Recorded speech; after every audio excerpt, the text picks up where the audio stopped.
terceira epístola de João foi escrita com o propósito de condenar a falta de hospitalidade aos ministros fiéis da palavra, incentivar o amor entre os irmãos. Foi direcionada estritamente a uma pessoa, ao qual João vai chamar de amado Gaio. No vídeo de hoje, no texto de hoje, nós iremos estudar a terceira epístola de João. Então não sai daí que depois da vinheta nós iremos estudar esta epístola.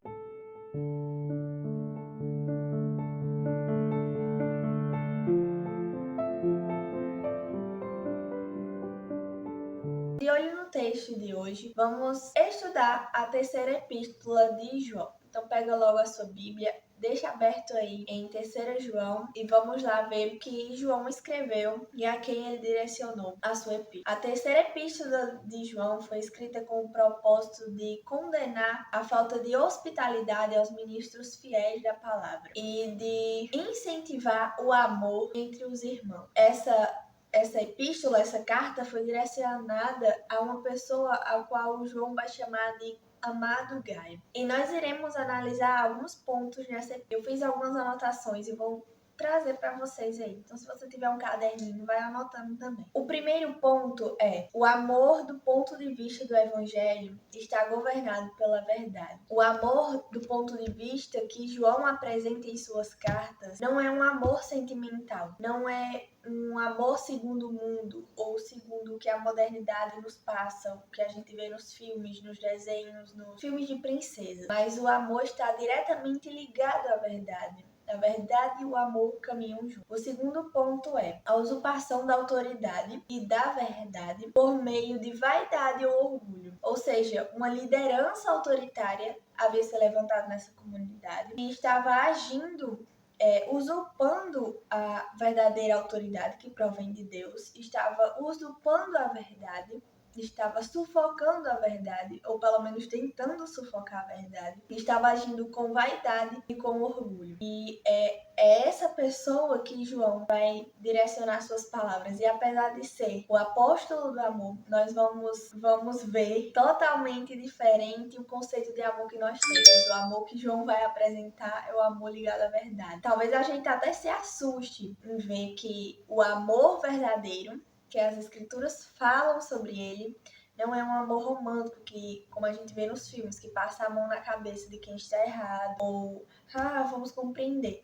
Mas o amor verdadeiro que as escrituras defendem, o amor que vai falar a verdade, que vai repreender, que vai exortar. E a gente vai ver essa usurpação da autoridade, essa usurpação da verdade dos versos 1 a 4. Então vamos abrir a Bíblia aí e dar uma lida nessa epístola. Ela é bem curta e a gente consegue ler ela aqui agora. E lá em 3 João vai dizer o seguinte, dos versos de 1 a 4. O presbítero ao amado Gaio, a quem eu amo na verdade. Amado, acima de tudo, faço votos por tua prosperidade e saúde, assim como é próspera a tua alma. Pois fiquei sobremodo alegre pela vinda de irmãos e pelo seu testemunho da tua verdade. Como tu andas na verdade. Não tenho maior alegria do que esta, a de ouvir que os meus filhos andam na verdade. Nessa sessão dos versos de 1 a 4, o apóstolo João, ele vai saudar o irmão a qual ele cita aqui, o irmão Gaio, desejando a ele bênçãos de Deus para esse irmão. Ele vai fazer votos pela prosperidade e saúde dele. E a prosperidade que a gente vê aqui na escrita de João não tem o mesmo conceito, o mesmo sentido de prosperidade em que a gente vê hoje em dia sendo pregado nas igrejas. Mas esse conceito de prosperidade se refere ao crescimento, ao florescimento da alma, ao conhecimento e bênção do Senhor sobre a vida deste irmão de Gaio, para que ele ande na verdade do Senhor. Vamos agora dar uma olhada dos versos 5 aos versos 8. Vamos lá ler comigo esses versos. Amado, procedes fielmente naquilo que praticas para com os irmãos, e isto fazem mesmo quando são estrangeiros, os quais perante a igreja deram testemunho do teu amor. Bem farás encaminhando-os em sua jornada por modo digno de Deus, pois por causa do nome foi que saíram, nada recebendo dos gentios. Portanto, devemos acolher estes irmãos para nos tornarmos cooperadores da verdade. Bom, aqui João vai está dando as características do cristão que anda na verdade. As características de Gaio, né? A característica de um cristão que anda na verdade. No caso aqui, o exemplo que João vai dar é de Gaio. Primeiro, ele vai falar o que sobre Gaio? Que Gaio é amado. Esse é o primeiro ponto da característica de um cristão que caminha na verdade. Ele é amado. O segundo ponto é, ele anda na verdade. O terceiro, ele procede fielmente na hospitalidade. O que é a hospitalidade que João vai trazer? Essa hospitalidade era uma prática comum na igreja primitiva. Existe uma escrita chamada Didaquê dos Apóstolos, que surgiu na segunda metade do século II. Traz uma descrição sobre a prática da hospitalidade. Como essa hospitalidade deveria acontecer? Durante 2 a 3 dias no máximo, e mais do que isso, a pessoa era considerada um falso profeta. Nós vemos aqui nesse texto, ao qual João escreve, nessa epístola, que Gaio tinha o costume de praticar a hospitalidade. Ele dava testemunho fiel àqueles que viam a sua prática, a sua vida piedosa. Ele era incentivado, ele estava sendo incentivado por João a prosseguir nisso. Quando nós olhamos agora, vamos olhar para os versos de 9 a 12. Vamos ver o que João está escrevendo aqui, dos versos 9 a 12. Escrevi algumas coisas à igreja, mas Diótrefes, que gosta de exercer a primazia entre eles, não nos dá acolhida. Por isso, se eu for aí, far-lhe-ei lembradas as boas obras que ele pratica, proferindo contra nós palavras maliciosas, e não satisfeito com estas coisas, nem ele mesmo acolhe os irmãos, como impede os que querem recebê-los, e os expulsa da igreja. Amado, não imiteis o que é mau, senão o que é bom. Aquele que pratica o bem procede de Deus. Aquele que pratica o mal jamais viu a Deus. Quanto a Demétrio, todos lhes dão testemunho, até a própria verdade. E nós também damos testemunhos, e sabeis que o nosso testemunho é verdadeiro. O que João está querendo dizer aqui dos versos 9 ao 12? Aqui João vai trazer agora, ele vai falar sobre a usurpação da verdade, a usurpação da autoridade. E quem é que estava fazendo isso nessa comunidade de crentes? É um sujeito chamado Diótrefes, que ele vai dar o nome aqui dessa pessoa. Ele não deixa ocultar, é um irmão, vocês sabem quem é. Não, ele deixa claro quem é o irmão que estava fazendo isso. Ele vai dizer, é Diótrefes que está fazendo isso. E por que Diótrefes estava fazendo isso? Levado por vaidade, por orgulho, ele estava usurpando a autoridade. Não é assim que a autoridade deveria ser exercida. E ele estava usurpando essa autoridade, estava ultrapassando os limites de autoridade que recebeu de Deus. E dado ao contexto da igreja naquela época, que eram em casas formadas por chefes dos lares, dos chefes de família, a família estava dividida, né? No caso, Diótrefes, ele aprisionava essa comunidade de cristãos, essa igreja, a fim de ganhar destaque, de ganhar holofotes. Ele era egoísta e egocêntrico. Ele estava negando e expulsando os missionários, negando a autoridade apostólica de João. Ele estava usurpando a autoridade, a fim de ocupar um lugar que pertence somente a Cristo. Um governo, ele estava exercendo um governo, uma liderança sobre essa igreja, de alguém que não ama e não conhece a Deus. E uma observação que a gente faz aqui é que ele excomungava aqueles que resistiam à sua autoridade, aqueles que reprovavam suas atitudes. E a gente vê no verso 12 o oposto do comportamento de Diótrefes. Aí João vai dar o nome desse que se comportava de maneira oposta a Diótrefes. Ele vai dizer que aquele que se comportava de maneira diferente de Diótrefes era Demétrio, o qual o próprio evangelho estava testificando o seu caráter, como o de um cristão verdadeiro. Nós vemos João aqui fazendo uma distinção do que é autêntico no evangelho e do que não é autêntico no evangelho. E voltando ao versículo 11, Nós podemos ver ele aconselhando Gaio a se espelhar naquele que vive de maneira digna no Evangelho. E não segundo a impiedade dos falsos, não segundo a impiedade de Diótrefes. Diótrefes aqui, a qual João deixa claro, deixa até citado o seu nome, é um exemplo claro a não ser seguido. João finaliza essa carta aqui nos versos 13, 14 e 15, dizendo o seguinte: muitas coisas tinha que te escrever, todavia não quis fazê-lo com tite e pena, pois em breve espero ver-te, então conversaremos de viva voz. A paz seja contigo, os amigos te saúdam, saúda os amigos, nome por nome. Nós vemos aqui João finalizando a carta com o sentimento de que ele tinha muito mais a conversar, muito mais a falar e a aconselhar a Gaio.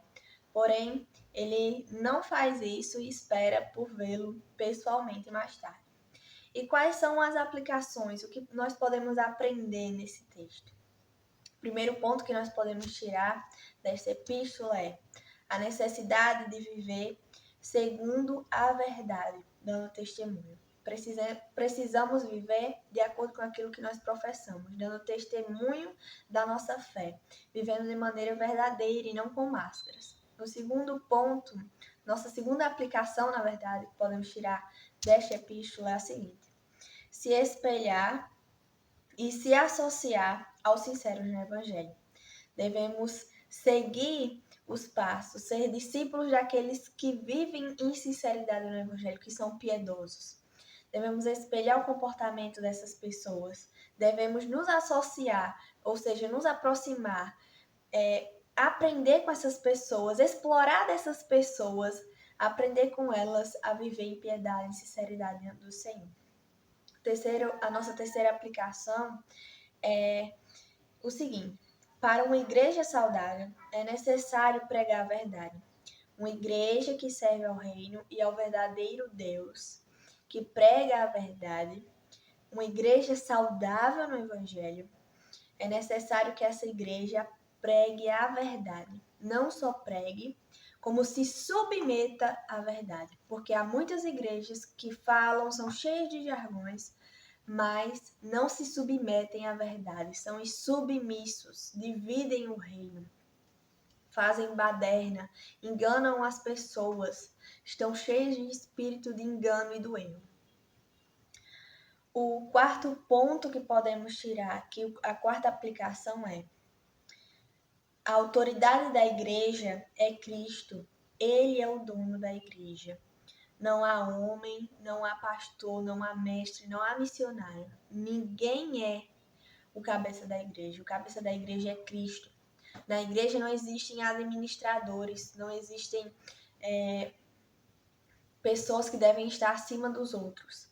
Mas o cabeça da igreja é Cristo. Cristo é o cabeça da igreja. Ele manda na igreja. Tudo é por ele, tudo é para ele. Outra aplicação que podemos tirar aqui desse texto é a seguinte: acompanhando, o ponto anterior, a aplicação anterior é de que o pastor, ele não é dono da igreja, ele é apenas um porta-voz da verdade. E ele deve pregar essa verdade, ele deve anunciar essa verdade. E se um pastor, uma pessoa que se diz pastor, não é um porta-voz da verdade, não está anunciando a verdade, não está se submetendo à verdade, odeia a verdade, então ele está usurpando a autoridade, não deveria assumir esse cargo, não deveria estar nesse cargo. A igreja deveria estar de olhos abertos e expulsar os falsos do seu meio. O sexto ponto, talvez eu já tenha me perdido nos números, mas tudo bem. A nossa próxima aplicação é: devemos ouvir pastores que se mantêm na verdade. Um pastor que não está preso à verdade, ele não está preso à autoridade concedida por Deus. E não devem estar à frente da igreja. Essas pessoas que não se submetem à verdade, essas pessoas que se autodenominam pastores e não se submetem à verdade, odeiam a verdade, perseguem os pregadores da verdade, os sinceros no evangelho, esses são falsos e não devem assumir liderança na igreja. Devem ser expulsos, devem ser não devem estar ali. Eles estão usurpando a autoridade que Deus os concedeu. Não devem estar à frente de trabalho, não devem estar à frente da igreja.